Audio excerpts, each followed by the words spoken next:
This is ransom. All right. How is this different from what you did? Well, first of all, the Iranians paid us. We didn't pay them. You may remember the transaction was Israeli tows, which had been doctored so they wouldn't work, shipped, and for each shipment we received a hostage and millions of dollars, which of course I used for the Nicaraguan resistance. That's a matter of congressional record, as they'd say. The reality of it is this is blatant. It's, however, not something that's unique. It's not a precedent, notwithstanding what people would say. In fact, the very first president to get a congressional authorization to pay ransom was Thomas Jefferson. I think what people object to, though, is it's against current American policy to do this. Well, look, in fact, you may remember a few years back, I was involved with some of the American hostages held by the FARC down in Nicaragua, or down in Colombia, with 3 American hostages held for 5 years by the FARC, finally arrested the people who had them, a deception operation was pulled, and there were millions of dollars offered to the FARC, but were never delivered. We have a rewards for justice program that I've seen employed in places like the Philippines, where $1 million is offered for the safe return, the information leading to the safe return of a particular hostage or a group of hostages. So it's not unprecedented. However, this administration asked Congress, and Congress went along with it, making the payment of ransom illegal immediately after a New York Times correspondent who had been held hostage was suddenly freed and money was transacted.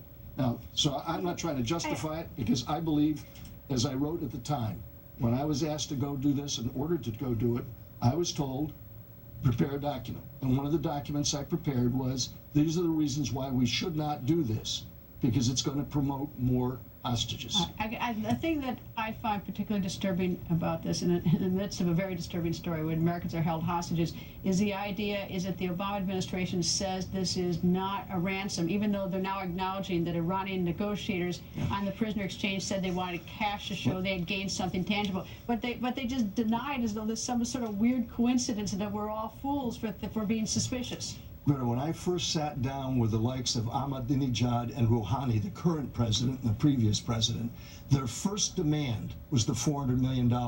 They've been held since the time the Shah gave us the money as a deposit on arms that we were to ship to the Shah. Before we could ship them, he went down. And we've ended up holding that money, which has now grown to over $1 billion in interest. That was their first request back in the 1980s. It's still been their request. This was ransom for these Americans to come home. And I don't think anybody has to dissemble about it, except this administration has consistently deceived people as to what they're doing. Think about it. Fast and Furious, the gun walking case, the IRS, use of the IRS as a political tool, and lying about that. Did you get to keep your health care program and your doctor? I mean, all of these lies that this administration perpetrated over Benghazi. Think about it. And now, of course, the emails. This is an administration that has consistently lied, and the mainstream media has never done a damn thing to find out. For example, why has this administration consistently bent over backwards for the Iranian regime? And they've done it since the time they came into office. Remember the time when the Green Revolution was happening in Iran? June 12, 2008. There you go. Anyway, Colonel North, nice to see you. Thank you.